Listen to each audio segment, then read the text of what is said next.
सिंहासनाधीश्वर राजाधिराज श्रीमंत श्री श्री श्री छत्रपती शिवाजी महाराज की। नमस्कार, मी अक्षरा पाटील. पुस्तक वाचन या यूट्यूब चॅनलमध्ये आपणा सर्वांचं खूप मनापासून स्वागत. मित्रांनो, बाबासाहेब पुरंदरे लिखित राजा शिव छत्रपती या पुस्तकाच्या उत्तरार्धाचा त्यातल्या कथांचं आपण वाचन करणार आहे. तत्पूर्वी चॅनलवर पहिल्यांदाच असाल किंवा चॅनल यापूर्वी सबस्क्राईब करायचं राहून गेलं असेल तर चॅनल आधी सबस्क्राईब करा आणि पुस्तक वाचन, पुस्तकाचा कंटेंट कसा वाटला ते कमेंटमध्ये जरूर जरूर कळवा. तुम्हाला जर या पुस्तकाचं वाचन आवडलं तर आपण याचा पूर्वार्ध सुद्धा नक्की आणू. 8,000 घोडेस्वारांच्या रांगा वळणे वळसे घेत घेत संथ गतीने सह्याद्रीचा घाट चढत होत्या. पहाडी चढावामुळे आणि पाठीवरच्या जड भारामुळे त्यांना जरा नेटाने तापा टाकाव्या लागत होत्या. हे सर्व घोडेस्वार मोठ्या मोठ्या जड थैल्या व पडशा घोड्यावर लादून कोकणातून वर देशावर जात होते. हा एवढा मोठा तांडा कोणाचा होता? व्यापाऱ्यांचा? मराठ्यांचा. हत्यारबंद मराठी लष्कराचा. सुरतेहून परतलेली मराठी फौज जड पोटाने घाट चढत होती. या फौजेत त्यांचा सरसेनापती होता. तो पहा, मर्दानी मिजाशीत चालत असलेला तो नेताजी पालकर, स्वराज्याचा सरनौबत. आणि ते कोण? ते प्रत्यक्ष महाराज राजश्री शिवाजी राजे आणि मागोमाग संथ पावलांनी चढण चढत असलेली सुरतेची प्रचंड लूट. लूट नव्हे, सुरतेची महालक्ष्मी. सुरतेची ही महालक्ष्मी आश्वारूढ होऊन महाराजांच्या मागोमाग येत होती. तिने आपले मुखमंडल झाकून घेतले होते. सुरत स्वच्छ करून महाराज पौष वद्य अष्टमीस दिनांक 10 जानेवारी 1664 सुरतेहून निघाले. औरंगजेबाच्या दिमागदार सुरतेची लंका करून टाकल्याचा आनंद महाराजांस होत होता. आणि आता याच संपत्तीच्या बळावर औरंगजेबाशी आणि इतर वैऱ्यांशी झुंजण्याची स्वप्ने महाराजांच्या डोक्यात तरळत होती. सर्व लूट सुखरूप घाट चढून देशावर आली. निघाल्यापासून कोणीही आडवे आले नाही, कोणीही पाठलागावर आले नाही. लंकेची लक्ष्मी स्वराज्यात आली. तेथे उरली फक्त लंकेची पार्वती. सर्व लूट व सैन्य मावळात येऊन पोहोचले. महाराजांना आता राजगडाची ओढ होती. गडावर महाराजांचा अमोल ठेवा होता. तिकडे त्यांचे मन वासरासारखे ओढ घेत होते. हा ठेवा जिथे असेल तिथे त्यांचे मन नेहमीच गुंतलेले असे. त्या ठेव्याचे मोल किती सांगू? अशा 1000 सुरता एका ठाई केल्या तरी ते मोल भरणार नाही. पृथ्वीहून भारी असा हा कोणता ठेवा? सकल सौभाग्य संपन्न वज्र चुडे मंडित पुण्यशील तीर्थरूप मातोश्री जिजाबाई साहेब, आई साहेब. महाराज आई वेडे होते. त्यांचे सर्वस्व म्हणजे आई. मातृभक्त, पितृभक्त, ईश्वर भक्त आणि प्रजाभक्त असा होता शिवाजी राजा. महाराजांच्या सांगाती लुटीची जड जोखीम असल्यामुळे जरा गती संत झाली होती. पण प्रत्येक टापे गणित ते राजगडाकडेच सरकत होते. मकर संक्रांत वाटेतच लागली. आता नवीन संक्रमणास सुरुवात होणार होती. वास्तविक झालीच होती. शोभन संवत्सरातील प्रतापी सूर्य अगदी चैत्रापासूनच विजयी संक्रमण करीत चालला होता. मोठ्या वीरश्रीने, मोठ्या रुबाबाने त्याच्या रथाचे 7 अश्व चौखोर दौडत होते. चैत्रात शाहिस्तेखानाला पळवून लावले. वैशाखात तळकोकणची स्वारी केली. नेताजीनेही मोगली मुलूक बडविला. पौषात सुरत धुतली. घोडे विजयी संक्रमण करीत दौडत होते. आता माग उजाडला आणि भयंकर घात झाला. अपघात झाला. एका घोड्याचा पाय रानवेलीच्या जाळीत अडखळला आणि आईसाहेबांचे सौभाग्य आणि महाराजांचे महाभाग्य कर्नाटकातील होंदिगेरे गावाजवळील अरण्यात घोड्यावरून जमिनीवर धाडकन कोसळलं. महाराजांना त्याची चाहूलही नव्हती. राजगडावर आईसाहेबांच्या मनाला तशा धास्तीचा धक्का सुद्धा लागलेला नव्हता. पण विधिलिखिताचे एक कठोर पान आज उघडले गेले होते. कर्नाटकात होंदिगरे या ठिकाणी शहाजी राजांचा मुक्काम होता. राजे आता फार थकलेले होते, तरीही हाडातली चळवळ अद्याप शमलेली नव्हती. त्यांना शिकारीची फार तल्लफ आली. या दिवशी मिती होती शके 1585, माघ शुद्ध 5, दिनांक 23 जानेवारी 1664. त्यांनी शिकारीसाठी निघण्याचा आपल्या खाशा मंडळीस हुकूम केला. राजे निघाले. होदगेरीच्या जंगलात राजे शिरले. जंगलाच्या अंतर्भागात शिकार टेहळीत घोड्यावरून ते हिंडत होते. त्यांच्या हातात भाला होता. एवढ्यात त्यांना एक शिकार सर्रकन समोर पळत जाताना दिसली. राजांनी लगेच टाच मारून पाठलाग करण्यास सुरुवात केली. घोडा दौडत होता. राजांची नजर शिकारीवर होती. एवढ्यात एकदम घोड्याची टाच रानवेलींच्या जाळीत अडकली आणि घोडा अत्यंत वेगात असतानाच धाडकन कोलमडला. राजे दनदिशी जमिनीवर आदळले गेले. भयंकर जखम झाली. राजे जागच्या जागी बेशुद्ध झाले. लोकांची हाकाहाक आणि धावाधाव झाली. राजांना त्यांनी लगेच उचलून नेले. खूप औषधोपचार केले.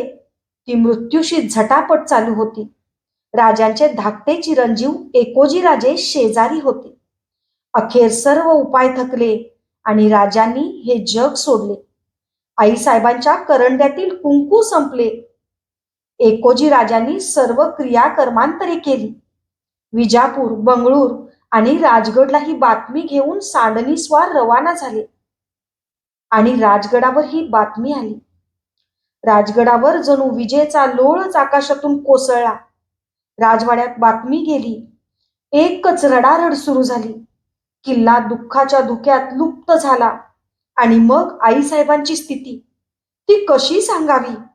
52-53 वर्षापूर्वी सोन्या मोत्यांच्या अलंकाराने झाकून गेलेली हसरी, लाजरी, कोमल लहानकी जिजाऊ किशोरवयाच्या देखण्या शहाजी राजांचे बोट धरून भोसल्यांच्या घरात आली. वाद्यांच्या दंदनाटात वज्रचुडे मंडित सकल सौभाग्य संपन्न जिजाऊ भोसल्यांच्या देव्हाऱ्यातील लक्ष्मी झाली.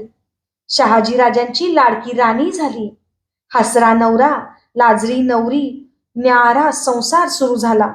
पुढे कलीची कळ फिरली. सासरे जावयांचे भांडण झाले. कारल्याहून कडूपणा आला. तरीही शहाजी राजांच्या आणि जिजाऊंच्या प्रेमातील साखर कणभर ही कमी झाली नाही. शिवबासारखा अलौकिक पुत्र जन्माला आला. संसाराची सार्थकता झाली.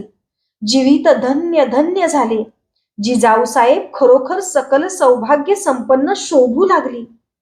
आलेली आरिष्टे तुळजाभवानीने आपल्या ढालीवर झेलली. सौभाग्य मंगलसूत्रावर पडलेल्या सुलतानांच्या तलवारीच बोथट ठरल्या. प्राणघातक संकटातून महाराज शहाजीराजे सलामत सुटले. जिजाऊ साहेबांचे कुंकू बळकट. जिजाऊ साहेबांची एकच हौस आता उरली की चुड्या बांगड्यांनिशी, भरल्या मळवटानिशी, खना नारळाची शेवटची ओटी घेऊन हळदी कुंकवाच्या सड्यावरून स्वर्गी जायचे. आता संध्याकाळ होत आलीच होती. औक्षांच्या 4 घटका उरल्या होत्या.